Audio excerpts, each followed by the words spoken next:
ایمان کیسا لاؤ، ایمان اور اعمال کیسے کرو کہ اللہ تعالیٰ شانو اپنا وعدہ بھی پورا کرے، وہ وعدہ خلاف نہیں ہے۔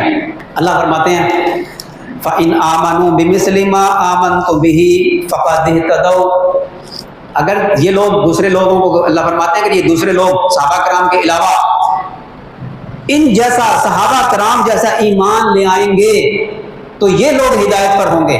وَإِن تَوَلَّوْا فَإِنَّمَا هُمْ فِي شِقَاقٍ، اگر اس سے روگردانی کریں گے تو پھر یہ شقی، محروم ہوں گے، بدبخت ہوں گے۔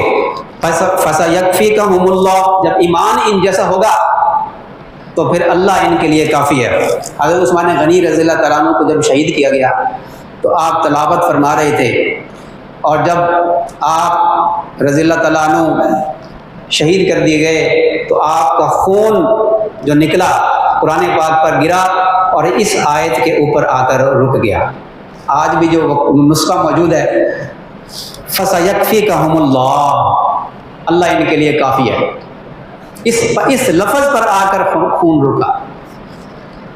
وَهُوَ السَّمِيعُ الْعَلِيمُ، وہ سمیع اور علیم ہے۔ صبغۃ اللہ، اللہ کا رنگ، وَمَنْ أَحْسَنُ مِنَ اللَّهِ صِبْغَةً، اللہ کا رنگ جس پر چڑھ جائے نا اللہ، بس پھر اس کو کسی کی پرواہ نہیں ہوتی۔ میں ایک جملہ اکثر کہا کرتا ہوں کہ محبت والے وہ لوگ ہوتے ہیں کہ جن کو کسی کی ملامت کی پرواہ نہیں ہوتی، ان کے اوپر اللہ کا رنگ چڑھا ہوتا ہے، وہ اللہ کے معاملے میں کسی کی ملامت کی پرواہ نہیں کرتے۔